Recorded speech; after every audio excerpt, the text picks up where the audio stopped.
Hello जय हिंद साथियों। मैं पंकज स्वागत करता हूं एक बार पुनः आपके अपने परिवार पीके एजुकेशन 17 के ऑनलाइन प्लेटफॉर्म में सीटेट। जी हाँ, इस वीडियो में हम आज जानेंगे पेडालॉजी, हिंदी पेडालॉजी के अंतर्गत जो पिछली बार आपके प्रीवियस वर्ष में यानी 2021 में 4 जनवरी को जो पेपर हुआ था उसके अंतर्गत हिंदी में कौन कौन से पेडालॉजी के 15 प्रश्न आए थे।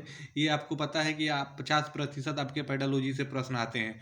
तो आइए इन प्रश्नों को देखते हैं और देखते हैं कि प्रीवियस ईयर में कैसे प्रश्न पूछे गए थे। और आप देखेंगे कि ऐसे ही प्रश्न आपके 2022 के सीटेट में भी देखने को मिलेंगे।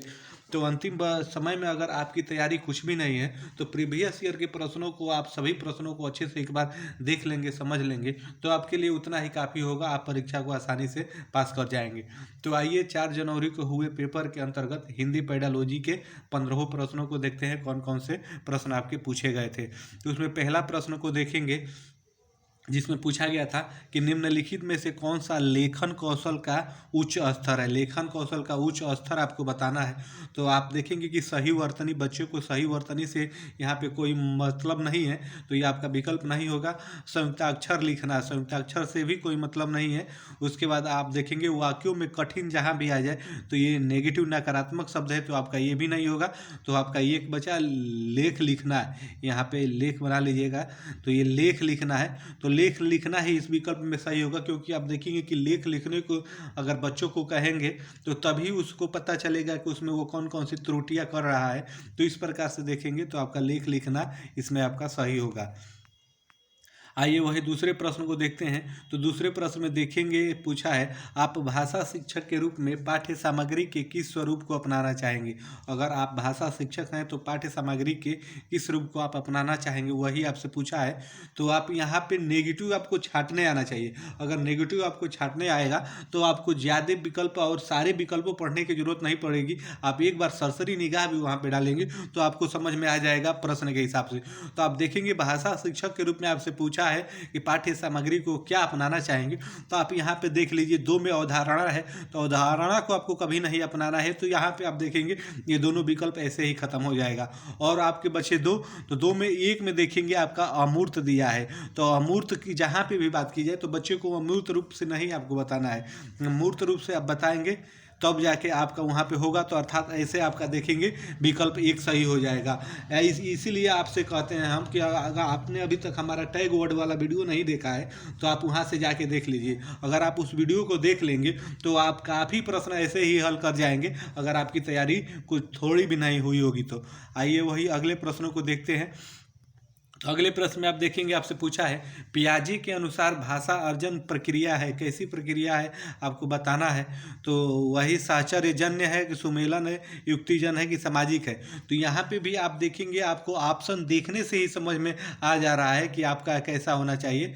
तो आपका सुमेलन यहाँ पे नहीं होगा और सामाजिक आपका यहाँ पे नहीं होगा। जो युक्तिजन्य है तो आप देखेंगे कि जो भाषा है वो आपका युक्तिजन के अंतर्गत आता है, तो इसमें आपका युक्तिजन होगा। तो अब इसलिए आप ये लगाएंगे। आइए वही अगले प्रश्न की बात करें। तो अगले प्रश्न में देखेंगे, आपसे पूछा है कि एक विद्यार्थी जिसके घर की भाषा और विद्यालय की भाषा दोनों अलग अलग है, आप एक संसाधन के रूप में उसके कैसी मदद कर सकते हैं। आप देखेंगे कि इसमें पूछा है बालक एक है जिसका विद्यालय और घर का भाषा दोनों अलग अलग है, आप संसाधन के रूप में उसकी कैसी मदद कर सकते हैं, आपसे वही पूछा है। तो आप यहाँ पे नेगेटिव आपको छांटने की अगर बात आए तो सबसे पहले आप उसमें यही देखिए, उसे कक्षा में अधिक समय ध्यान देकर, तो ध्यान देने की जहाँ पे भी बात आए तो ये नकारात्मक नकारात्मक हो जाता है, ये नहीं होगा। वहीं दूसरे विकल्प की बात की जाए तो उसमें देखेंगे कक्षा में बहुभाषिकता। जी हाँ, जहाँ भी बहुभाषिकता की बात की जाए तो वो आपका पॉजिटिव यानी सकारात्मक वर्ड होगा।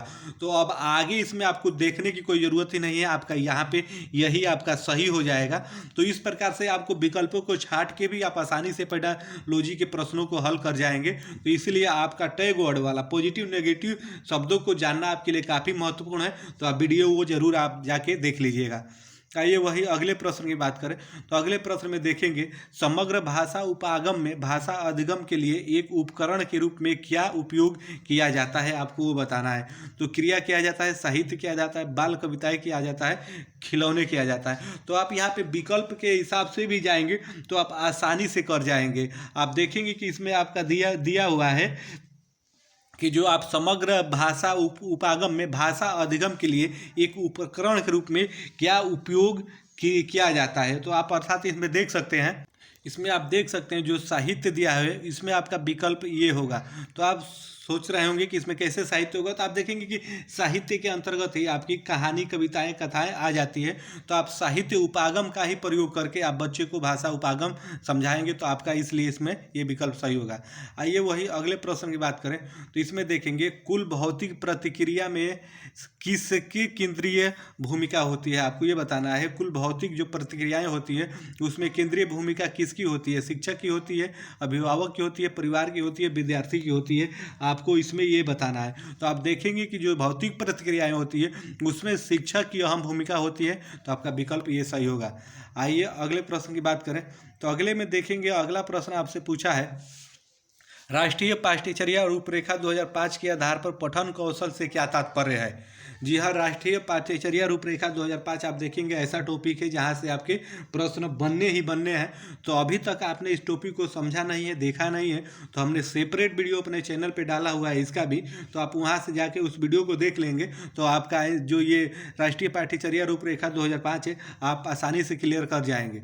तो आप जरूर वो वीडियो जाके देख लीजिएगा। आइए इस प्रश्न को देखते हैं।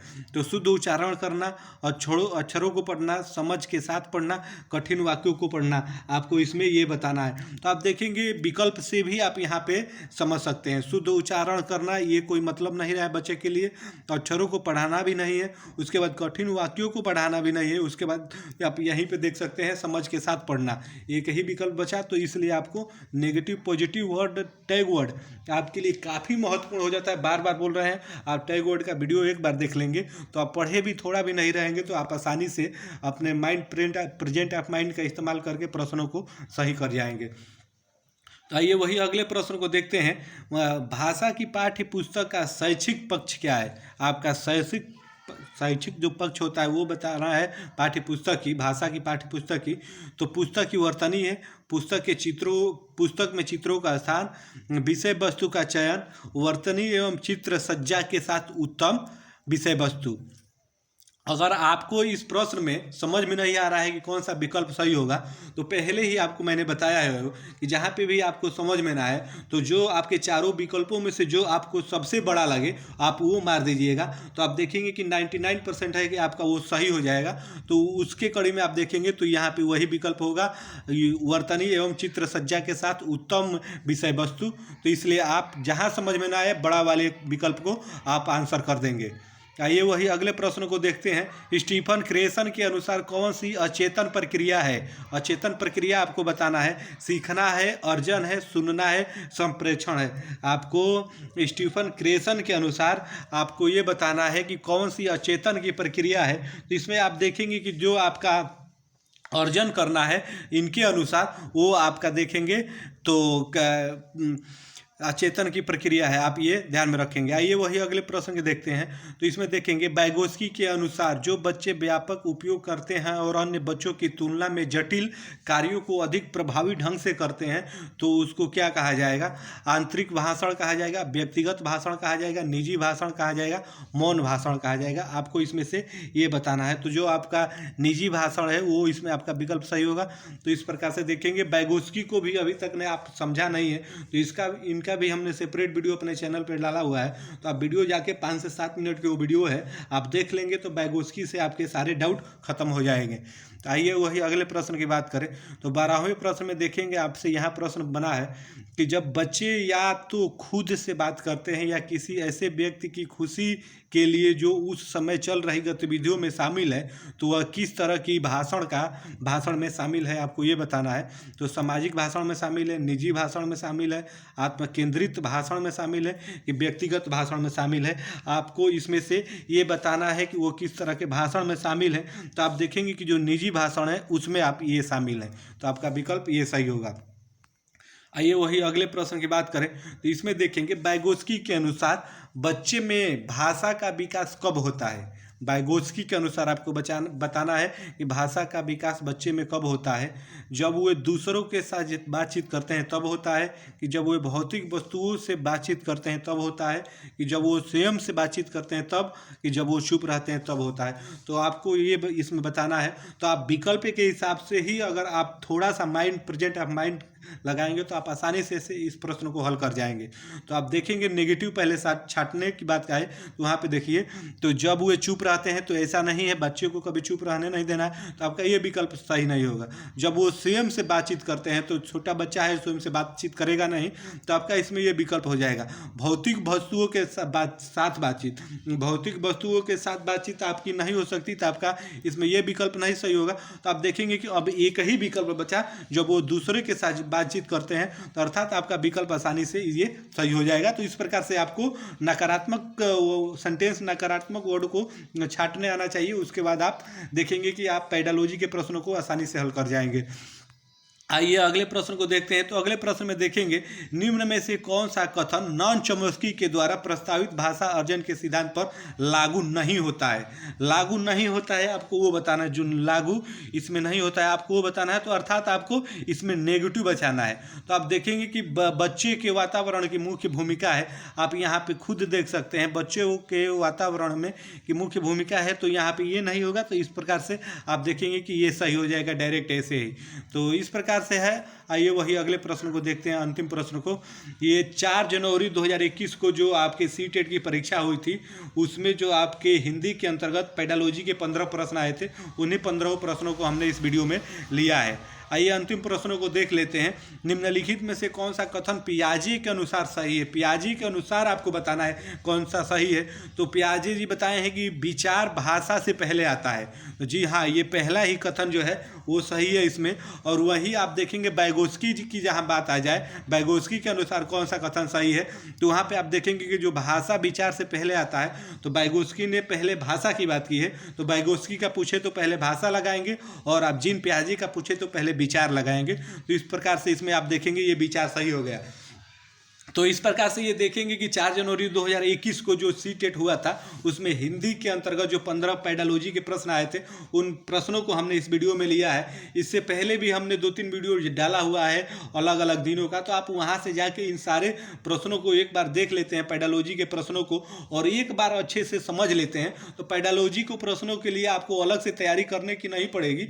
आपका प्रेजेंट ऑफ माइंड अगर सही रख के करते हैं तो आप आसानी से इन प्रश्नों को हल कर ले जाएंगे। तो कैसी लगी आपको वीडियो कमेंट करके जरूर बताइएगा, और हमारे चैनल से जरूर जुड़ जाइएगा, तभी आपको ऐसी वीडियो आपको मिलती रहेगी। तो फिर मिलते हैं नेक्स्ट वीडियो में नए टॉपिक के साथ। तब तक के लिए आप सभी को जय हिंद, धन्यवाद।